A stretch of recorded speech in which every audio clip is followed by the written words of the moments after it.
우리 이제 군사사학과에 계시는 이상훈 교수는 사실은 우리나라의 고대 사회 신라와 당나라의 전쟁에서부터 최근에 홍범도 장군의 그 봉오동 전투라든가 김자진 장군의 청산리 대첩까지 거의 그 모든 전쟁사를 다 커버하고 있습니다. 그래서 혼자 역량이 뛰어나기 때문에 다 코멘터리를 해줄 것으로 그렇게 생각하고 모셨습니다. 오늘 주제는 하나는 이제 제가 발표했던 북한 대첩이고, 나머지는 그 전투를 세 수로 나누어서 경성, 그리고 이제 그 쌍포, 인명 쌍포, 그 다음에 이제 그 단천 백탑교, 이렇게 세 수로 나누었습니다. 그래서 이 각 전투에 대한 간단한 코멘터리를 쭉 한번 한꺼번에 다 해주시고요.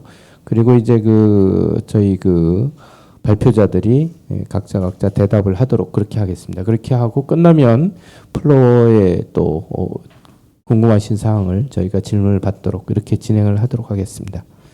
예, 마이크를 오늘 토론을 맡은 이상훈 교수께 얘기를 넘기도록 하겠습니다. 박재왕 선생님 잠깐 자리를 비우신 것 같은데, 예, 금방 들어오실 것 같습니다. 예. 네, 방금 소개받은 육사의 이상훈입니다. 먼저 이렇게 좋은 자리에 초대해 주신 가오서원하고 종친회에 대단히 감사드립니다. 개인적으로는 제가 예전에 경상대에서 강의를 한 적이 있습니다. 그래서 여기 진주에 대해서 좀 애착이 컸었고, 또 박물관 같이 재직하고 계시는 부관장님께서 이제 진주 가신다 그러시길래 저도 좀 끼워달라 제가 요청을 강하게 했습니다. 그래서 이제 이 좋은 자리에 참석하게 된 것 같습니다. 보시다시피 이제 오늘 발표자분들은 모두 이제 임진왜란 전공자로서 다들 저명하신 분들입니다. 저는 이제 전쟁사를 전공하고 있지만 임진왜란 전공은 아닙니다. 그러다 보니까 아마 이쪽 주최 측하고 부관장님이 생도들한테도 좀 이 할아버지하고 그다음에 북한 대첩에 대해서 좀 많이 강조해달라 이런 의미로 저는 받아들였습니다. 그리고 개인적으로는 이제 위화도 회군하고 탕금대 전투, 그다음에 울산 회성 전투, 그리고 이괄의 난 같은 주제로는 논문을 발표한 적이 있습니다. 다만 이제 북한 전투는 크게 관심을 두지를 못했습니다. 그런데 이제 제가 원래 이제 앞서 말씀하셨다시피 봉오동 전투, 청산리 전투 관련해서 일본군 19사단이 주둔했던 곳이 바로 이 지역입니다. 그리고 아까 지 회장님께서 말씀하셨다시피 경성 쪽이 상당히 중요했다 이렇게 말씀하셨는데, 실제로는 약간 경성보다 위쪽에 나남이라는 곳이 있습니다. 나남을 이제 일본군 19사단이 주둔하면서 거기를 이제 본격적으로 이제 군사기지로 개발하기 시작했고, 19사단 보급을 위해서 항구를 크게 늘립니다. 그게 지금 청진의 시작이 됩니다. 그 정도로 이 지역이 중요한 지역이었습니다. 그래서 오늘 이 발표문들을 전체적으로 읽어보면서 상당히 좀 감회가 새로웠습니다. 왜냐하면 북한 대첩 관련해서 자료들이 그렇게 많지가 않습니다. 그럼에도 불구하고 이렇게 개별 전투별로 이렇게 분류해서 이렇게 발표를 완성하셨다는데, 이 발표자분들의 역량하고 노고가 대단히 크셨다고 저는 개인적으로 평가드리고 싶습니다. 그리고 이번 발표로 인해서 북한 대첩에 대한 개별 전투 이해의 단초가 마련됐다고 저는 큰 의의를 두고 싶습니다. 그래서 향후 이제 보다 구체적으로 이제 앞서 이제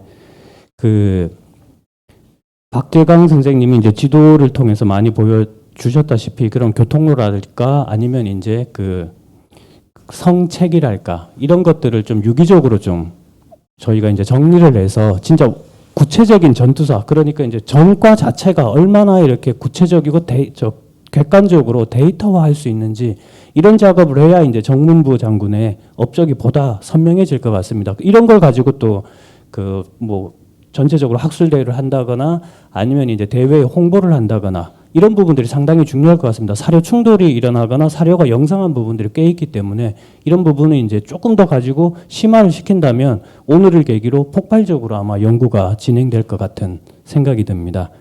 그래 첫 번째 발표는 이제 이상훈 부관장님 발표셨는데 발표 통해서 듣다시피 이 북한 대첩비에 관해서 이제 어떻게 입비가 되었는지 이 과정을 그냥 스토리텔링 하시다시피 전체적으로 잘 정리를 해 주셨습니다. 그래서 뭐 이 스토리에 대해서는 뭐 이의가 전혀 없습니다. 근데 하나 이제 나중에 이제 묻고 싶은 게 저 부분이었습니다. 이제 연구자들이 이제 보통 얘기하는 게 그 발표문 6페이지에 이렇게 있는데 한일 양국의 친선에 방해가 될 것이 걱정되어서 이제 좀 철거를 해야 된다. 이런 그 취지가 하나 있고 또 하나는 그 북한 대첩비 자체가 이제 일본에게는 불편한 패전 기록이니까 부정하고 싶었을 것이다. 이런 맥락이 있습니다. 그리고 그 기타지마 만지 선생님 같은 경우도 패했다는 사실을 조선민족이 기억하지 못하게 하려는 의도에서 이렇게 반출을 했을 것이다. 이렇게 되어 있습니다. 분명히 이런 부분들이 존재한다고 생각을 합니다. 그런데 또 한편으로 생각해 보면 황산대첩비 같은 경우는 일본으로 반출하지는 않았습니다. 그래서 북한 대첩비가 왜 굳이 일본까지 가야 했느냐 이 부분은 조금 더 규명할 필요가 있을 것 같습니다. 제 개인적으로는 생각으로는 혹시 이게 이제 정한론과 관련돼 있는 게 아닌가. 일본이 이제 함경도까지 진출했다는 그런 맥락에서 지금 그 반출되는 시기는 아직 강제 합병 시기가 아니었습니다. 그러다 보니까 정한론과 이제 잇따라서 혹시 그 북한 대첩비를 가지고 와서 우리가 이제 임진왜란 때도 이미 이쪽까지 이쪽 북방까지 서울만 아니라 북방까지도 진출했었고 이 지역이 우리에게 상당히 의미가 있다 이런 맥락에서 가져갔지만 사실은 이제 패전한 기록이기 때문에 드러내지는 않더라도 가지고 가서 이제 교육상 목적으로 쓰려고 했던 아주 좀 악랄한 의도를 가지고 있는 게 아닌가 그런 생각을 좀 한번 해보았습니다. 그래서 그 왜 그러냐면 이제 이 1900년을 전후해 갖고 가토 기요마사에 대한 그 그림들이 상당히 많이 나옵니다. 군기물들이 많이 나오는데 그때도 보면 이제 그림 자체에서 가토 기요마사가 이제 그 동해안에서 동쪽을 바라보는데 후지산이 바라보입니다. 물론 후지산이 보일 리는 없습니다. 상상화죠. 그만큼 이제 한국에 왔다는 걸 되게 강조하고 싶었던 그런 군기물들이 남아 있습니다. 그런 맥락에서 아마 이 북한 대첩비가 상당히 중요하게 인식되지 않았나 그런 생각을 해봅니다. 이 부분에 대해서 나중에 부관장님에 대한 멘트를 좀 들어보고 싶습니다. 그리고 두 번째 같은 경우는 그 경성전투인데 지금 선생님이 안 오셔서 제가 이제 한번 보기에는 이 경성전투가 이제 중간에 있습니다. 딱 깔때기 모양이라고 한다면 한북 지역이 이제 깔때기 모양이라 한다면 깔때기 윗부분이 바로 시작하는 부분입니다. 그래서 그 지점을 딱 장악하고 있으면 교통로가 완전히 다 장악됩니다. 그래서 경성을 끊어내면 남쪽으로 내려가는 일자 교통로가 차단이 되고 북쪽으로 이렇게 V자 형태로 이렇게 퍼지는 교통로가 확장이 되는 딱 길목입니다. 그러다 보니까 이 경성 전투가 의미가 상당히 큽니다. 그리고 이 발표문에 보시면 경성 전투 그러니까 경성을 장악하자 북쪽의 회령하고 남쪽의 길주 사이에서 이렇게 약간 좀 협공당하는 아주 위험한 입장이라고 했지만 제가 볼 땐 오히려 반대로 볼 수도 있다고 생각을 합니다. 반대로 본다면 오히려 회령하고 길주 사이의 연락선을 끊어버린 겁니다. 그러다 보니까 오히려 회령에서는 길주 쪽에서 오는 정보가 차단되어 있기 때문에 대응이 느릴 수밖에 없습니다. 그래서 어떻게 보면 이 정문부 장군이 중간 교통로를 차단함으로써 회령을 평정할 수 있는 계기를 마련한 전투가 아닌가 이런 맥락에서도 저는 좀 생각을 해 보았습니다. 그리고 솔직히 박재강 선생님한테는 발표문을 받았을 때는 사진 자료가 이렇게 많지 않으셨습니다. 그리고 상당히 이제 그 위치랄까 아니면 이제 그 성책의 그런 그 모양이랄까 이런 걸 상당히 물어보려고 했었는데 오늘 다 해주셨습니다. 그래서 실제로는 이제 뭐 구체적인 질문보다는 앞으로 이제 이런 그 일본군의 배치 상황이랄까 그런 그 방어 체계 정도를 어떻게 좀 구체화시킬 수 있는 방안은 있는지 이런 부분에 대해서 좀 문의를 드리고 싶습니다. 그리고 김진수 선생님께서는 이제 이 북한 대첩의 이제 마지막이죠. 하이라이트 부분에서 이제 이루어지고 있는데 67페이지 발표문에 보면 저런 부분이 있습니다. 가토 기요마사의 지원군 2만 명이 북상하자 합류하였다. 이렇게 되어 있습니다. 그래서 우리가 이제 관념적으로 그냥 2만 명이라고 얘기하고 있는데 실제적으로는 이제 북방에 있는 부대 그다음에 안변에도 주둔해야 되고 분산 주둔했기 때문에 2만 명이 될 수가 없지 않습니까? 투입된 병력이 2만 남짓이었기 때문에. 그래서 이제 우리가 이런 관념적인 부분을 좀 덜어내고 가토 기요마사의 이제 구체적인 실병력이랄까 이동로랄까 그 오늘 이제 저 여러 가지 지도를 보여주시면서 다양한 견해를 말씀해 주셨기 때문에 요걸 좀 구체화 시켜 주시면 상당히 좀 의미 있는 그런 논의들이 진행될 것 같습니다. 그리고 이제 이 백탑교 전투를 비롯해서 이 일대에서 벌어진 전투가 과연 어떤 성격의 전투였는지 그래서 보면 이제 앞서 언급은 다 해주셨습니다. 그래서 이제 약간 실제로 이제 사상자가 너무 적게 나옵니다. 결과물로 볼 때는. 그래서 이게 진짜 대규모 전투였는지 아니었는지 이런 부분에 대해서 누가 또 문의할 수도 있을 것 같습니다. 그렇다고 한다면 이제 가토 기요마사의 이제 구출 작전이 시작이 됐고 그걸 이제 적극적으로 정문부 장군이 막아냈고 만약에 이제 막아내는 행위들이 좀 의미가 없이 약했다면 오히려 가토 기요마사가 거기를 장악하고 거점을 해서 보다 북진할 수 있었을 텐데 그 공격 의지를 완전히 다 좌초시킨 소모전 양상은 아니었는지 이런 부분에 대해서 이제 김준우 선생님이 좀 답변을 해주시면 좋을 것 같습니다. 김준우 선생님 원래 또 삼사관학교에서 또 강의를 하셨기 때문에 군사학적으로 좋은 답변을 해주시면 좋을 것 같습니다. 제 코멘트는 이상 마치고 답변을 듣도록 하겠습니다. 네, 코멘터리에 대해서 감사하게 생각합니다. 우선 저부터 이제 답변을 해야 될 것 같은데요. 예, 이 지금 일본의 아시아 역사 자료 센터에 이제 그 가토 기요마사 정환 기념비 하부 출원권이라는 이 문서에서 제가 발표문은 6페이지에 해당하는데 거기에 보면 이제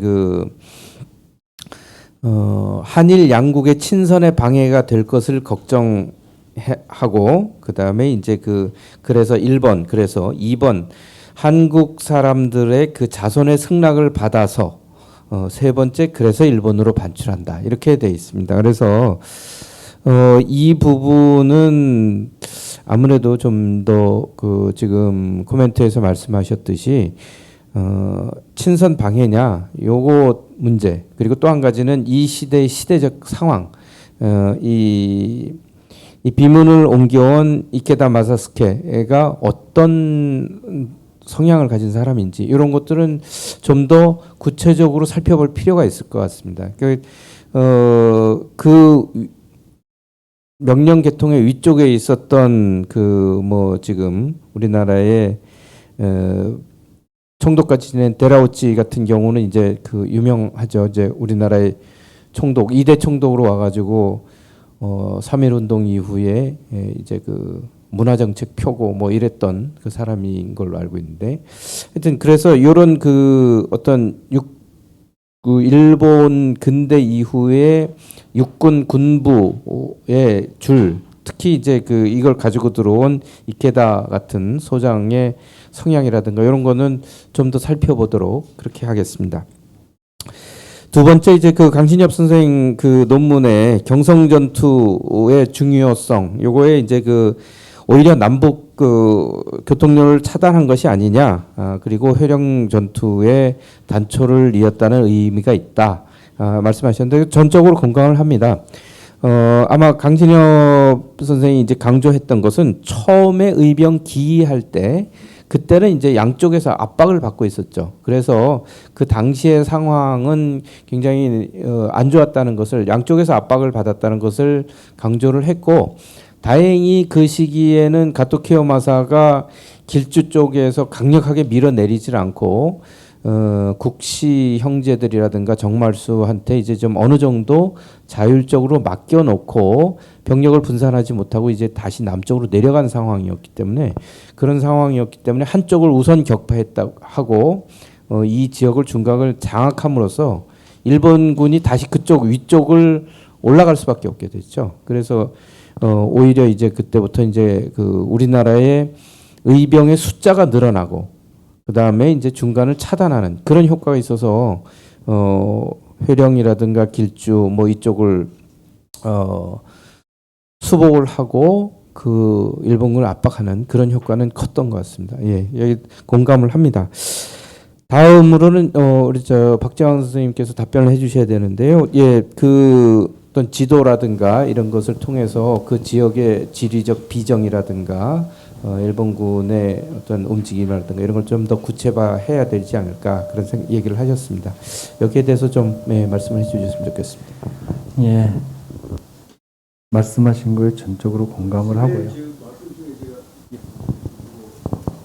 말씀하시기에는 발음이 분명하지 않으니까 마스크를 좀 벗고 해주시면 또 우리는 이제 방어 시스템이니까 마스크를 쓰고 이렇게 하는 경우 많습니다. 쓰고 하시니까 발음이 분명치 않아요. 아, 그렇습니까? 알겠습니다. 제가 이제 전쟁사를 하다 보면은 사실은 이제 남쪽 같은 경우에는 전투가 벌어지면은 직접 가보고 그 지형이라든가 그런 것들을 살펴서 여기 문헌상에는 이렇게 나와 있지만은 실제 어떻게 되는지 그런 부분들을 사실은 많이 생각을 하거든요. 근데 이제 북한 지역 같은 경우에는 우리가 가볼 수도 없는 상황이고 또 사실은 이제 구글 지도라든가 그런 걸로 해도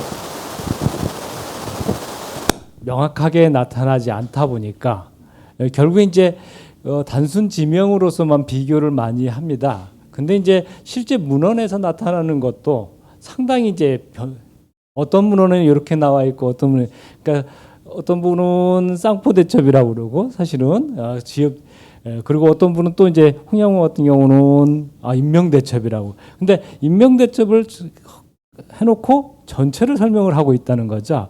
문제는 그러면 이제 결국 그분이 왜 인명대첩이라고 인명이라는 것을 썼는가 하는 부분들을 생각을 해볼 수밖에 없거든요. 결국에 이제 그건 이제 지도랑 인문지리적인 그런 상을 생각을 해야 되는 거고 또 실제 그 당시 거기에서 전투가 벌어지는 이유도 사실은 그것과 관련돼 있을 거예요. 왜냐하면 이제 그 지역의 물산이 어느 정도이고 그렇기 때문에 결국에는 일본군이 왜 거기에 주둔해야만 했는가?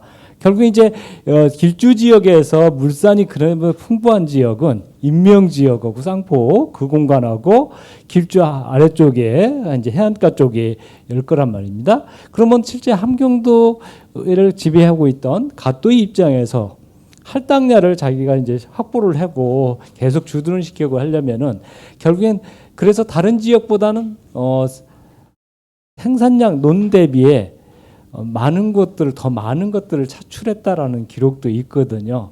이렇게 평균 잡으면 다른 지역에 비해서 가혹하게 수탈을 결국 이제 결국은 그거는 장기적으로 그걸 주둔하기 위한 이제 방편이 있는 거죠. 그러면 그 상황에서 일본군이 어디에 주둔해야 되는가? 결국 그것이 결국은 길주라든가 영동관 책상이라든가 단천.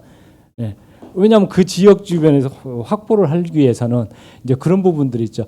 근데 이제 그게 관련된 지도들이 사실은 시기에 따라서 제작하는 사람에 따라서 지명이 막 계속 바뀌고 있습니다. 사실은 실제적으로 성진진 같은 경우는 1905년에 성진진으로 했지만은 사실은 그러면서 이제 방어형을 설치하는데 그것이 그 이후에 인명으로 갔다가 성진으로 다시 왔다가 계속 왔다 갔다 하거든요. 결국에 이제 나중에 성진에 계속 두자. 이거 옮기는 것보다는 그냥 두고서 활용하는 것이 더 낫다라고 이제 하다 보니까 이제 그런 부분들의 관계를 좀 명확하게 그리고 실제 이제 그 지역에 책성이 있었다. 그렇다면은 좀 뭔가 나름대로 유구가 근데 분명히 성진진이 거기다 설치했다라는 것은 그 지역에서의 특별한 그 이전에 상황이 있었다라는 건 분명하거든요. 왜냐하면은 조선 후 병자호란이 끝나고 그 이후에 남한산성 주변에 청군이 주도했던 지역에다가 성을 쌓거든요. 신남성도 쌓고 옹성도 쌓고 해가지고서 적의 거점을 미리 선점하겠다. 그렇게 본다면은 그쪽에서도 일본군이 주둔했던 지역. 실제 아까 길주성 같은 경우에도 보강됐을 거예요. 원래는 그보다는 조금은 더 약했을지 몰라도 그 부분들이 보강이 돼 있을 거죠.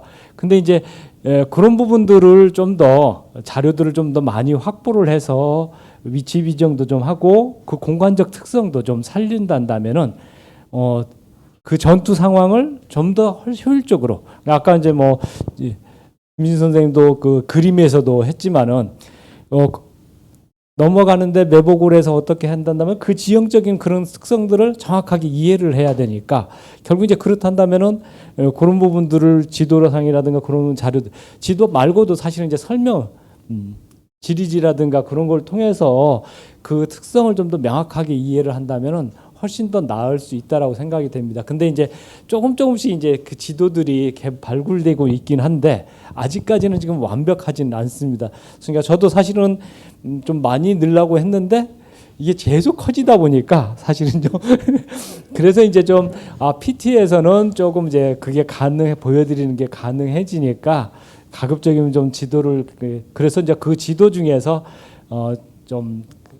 조선 후기 19세기 가까이 가면은 이제 정상기라든가 그런 분들이 대동여지도라든가 그런 부분들이 만드는 지도들은 조금 더 이제 형태적으로 지금 한반도 지도와 유사한 형태로 이제 묘사가 되거든 하거든요. 이제 그런 것들을 이제 그 이전에 나온 자료들을 가지고서 좀 명확하게 이제 좀 성격 규정을 하는 게 필요하다고 생각합니다. 길어졌습니다. 죄송합니다.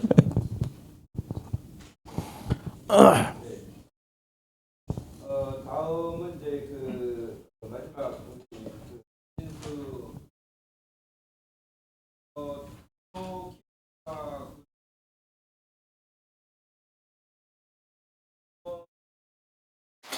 남쪽에서 들어왔고 우리나라에 처음 침입할 때가 우리 현재 양력으로 치면 5월 달입니다. 5월 달에 이제 군대가 들어와서 북쪽으로 이렇게 쭉 올라갔어요. 그래서 전쟁이 빨리 끝날 줄 알았던 것 같습니다. 근데 그러니까 이제 그 의복이 상당히 좀 부실했죠. 그래서 또 이제 북한 쪽은 9월 달, 10월 달 되면 지금 저희도 이제 아직 10월 달인데 그때보다 훨씬 더 춥죠. 9월 달 되면 벌써 낙엽 지고 10월 달 되면 뭐 설이 오고 눈 오고 그럴 정도이기 때문에 북한군들은 이제 그 추위에 굉장히 약했고 또 한 가지 이제 그 식량도 많이 이제 좀 제대로 조달 못하고 그래서 병도 이제 전염병도 거기 걸린 사람도 많고 그래서 일본의 어떤 기록들을 보면 10만이 왔는데 한 2만 5천 남았다 뭐 이런 식으로 그러니까 그 한 3분의 2는 소모됐다라는 식의 그 기록들도 있습니다. 그래서 지금 코멘트를 해주시는데 관념적으로 이제 그 군사 숫자를 그냥 볼 것이 아니라 실제 그런 것들 좀 감안해야 하지 않느냐 하는 점이 있는데 저도 좀 공감하면서 그런 문제 또 그다음에 이제 그 백탁교 전투라든가 이런 부분이 명분이 방어해서 명분이 참전한 이후에 철수 작전을 이제 우리는 차단하기 위한 그런 작전이었는데 거기에 대한 성격이라든가 그것들 좀 더 구체적으로 설명해 주시기를 바라는 것 같습니다. 여기에 대한 답변을 좀 듣도록 하겠습니다. 예, 선생님도 마스크 좀 벗고 예. 저희 국방부 지침이 마스크 착용을 엄격히 하는 게 가지고 이게 좀 습관이 된 것 같습니다. 예. 우리가 잘 받아. 예, 알겠습니다. 일단은 그 일본의 연구 성과를 보면은 일단 일본군 제2번대 가토기요마사가 이제 1만 명, 나베시마 나오시가 12,000명, 거기에 사가라 요리후사라는 인물이 무장이 이제 800명에서 22,800명인데요.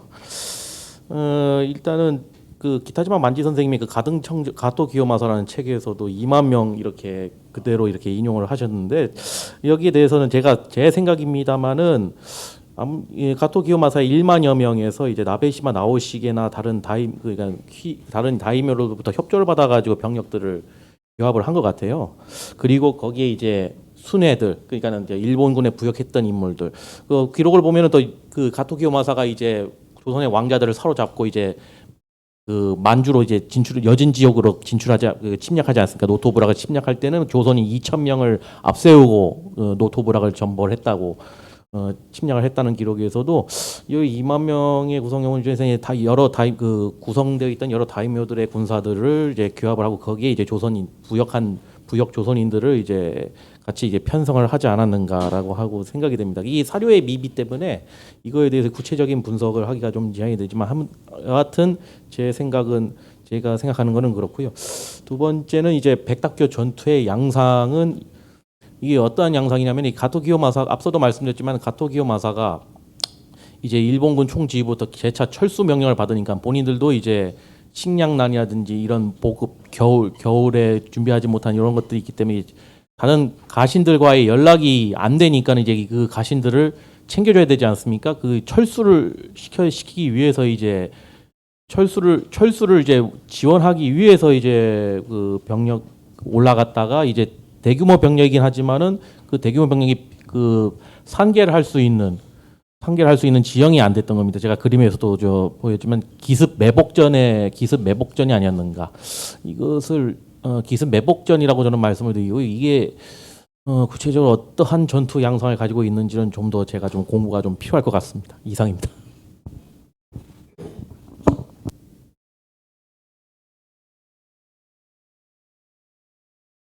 네, 우선 앞에 이제 그 약정돼 있는 코멘터리를 한 번씩 끝난 것 같은데요. 혹시 그 발표하시고 오늘 이제 코멘터리를 해주신 우리 선생님들 간에 서로 또 혹시 질문하시고 싶은 것이 있으신가요? 네, 없으신 것 같습니다. 그러면은 플로어에서 혹시 이렇게 궁금하신 점이 있으시면 저희가 질문을 받아서 답변을 해드리도록 하겠습니다. 오늘 예. 제가 그나저고 뭐 제 이야기하는 걸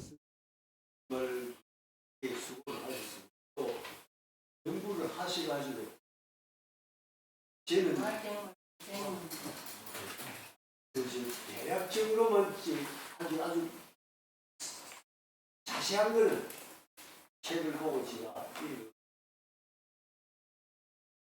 아까 북한 대첩에서 그러면 6번의 전쟁이 일어나는데 93년 몇 월에서 몇 월 사이가 됩니까?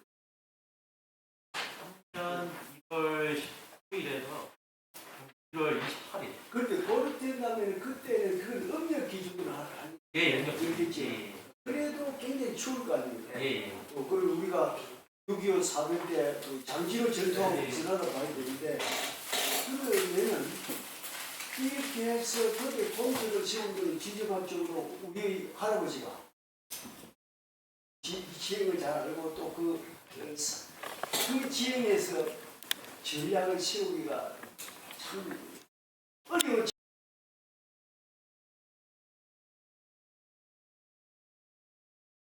그보다는 조금 명석했지 않느냐. 지리에 무슨 일수가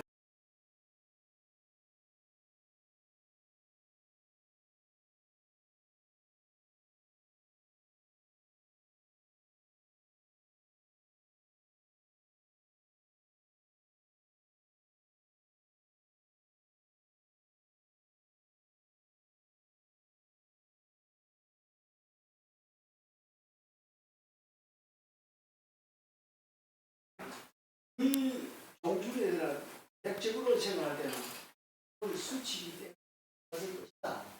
우리가 전쟁에 패한 걸.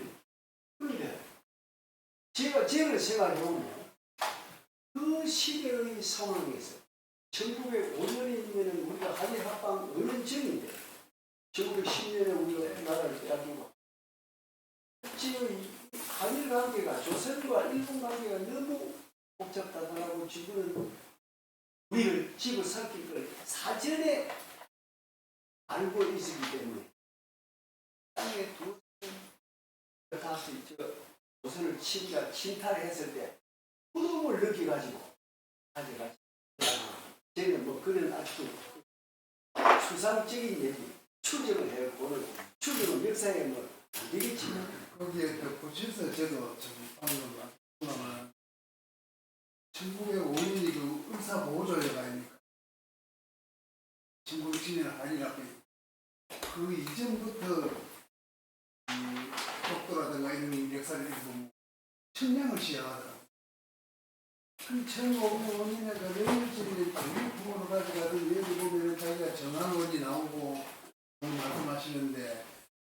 가져갔다 하는데 그 시기에 자기들의 그 옛날 그 외국 때부터 항상 대첩이라든가 그 말하는 항상 대첩이라든가 그 학교에도 말입니다.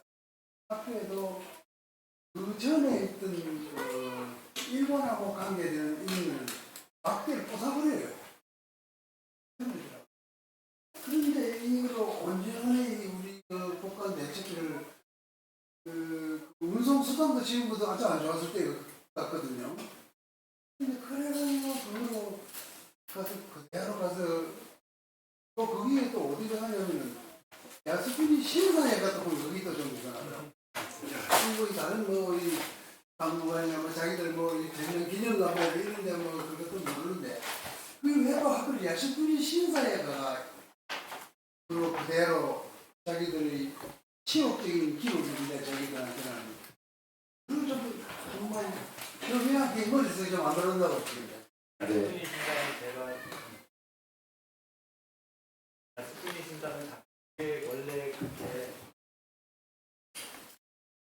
전쟁이라든가 여러 가지 그 노예했던 일을 수시로 갖다 보관을 해놨었습니다. 그렇기 때문에 그 부분에 대해서 명확하게 이게 북한대첩비의 내용이라든가 그런 부분이 완벽하게 파악이 안 된 상태에서 단순하게 노획물을 이전하는 형태로 진행이 됐을 것 같고요. 그리고 이제 뭐 한 목적만 가지고서 뭔가를 하지는 않거든요. 말씀하신 것처럼 여러 목적을 그 복합적으로 사실은 그 생각을 하고 그 군이 가져갔을 텐데 일본군이 근데 그때만 하더라도 말씀하신 것처럼 그 내용에 대해서 북한 대첩에 대해서 상세하게 인지하지 못했을 가능성이 더 크죠. 다만 이러이러한 거 일본군 갔다오라 이렇게 싸웠다. 결국은 그렇기 때문에 반대쪽에 생각했을 때는 일본군이 여기까지 왔었네. 예구가 경상도로 이렇게 했다 임나 임로문서를 하는 것처럼 그렇게 이용하겠다면 괜찮겠다라고 생각할 수도 있을 것이고, 예. 다른 생각도 먹을 수 있었겠죠. 다만 이제 정확하게 파악이 오히려 안 됐기 때문에 일단은 가지고 와서 파악을 해봐야 되겠다라고 했을 것이고 그 당시 많은 노예 그거 말고도 사실은 남한 쪽에 예전에 뭐 이순신 장군이 썼던 것이라든가 청일전쟁 당시에 했던 거 노획해가지고서 야스쿠니에 되게 많이 들어가 있긴 하거든요. 이제 그렇게 섞여서 이제 들어간 걸로 보여져요.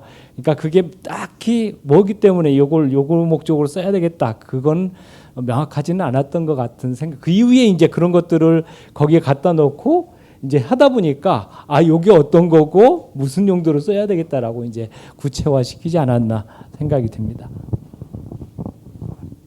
네, 그 내용에 잠깐 제가 밟히겠습니다만 이제 그 일본에 그 가지고 가서 1905년은 이제 그 일본이 우리나라의 이제 그 치안권 완전히 다 뺏어가고 이제 그 전국적으로는 이제 그렇게 했을 시기인데 그때 일본으로 가지고 가가지고 그 다음에 이제 그 1926년 뭐 이런 기사를 보면 내용은 허황 때니까 내용은 보지 말아라 뭐 이런 내용도 나오고 그 다음에 이제 그 이 비를 그 야스쿠니 신사의 앞쪽이 아니라 그 저쪽 뒤쪽 구석에다 갖다 그냥 처박아 놓다시피 그렇게 하는 거로 봐서는 이제 어느 정도 내용을 읽어보고 하고 나서는 좀 방치를 하기 시작하는 거죠.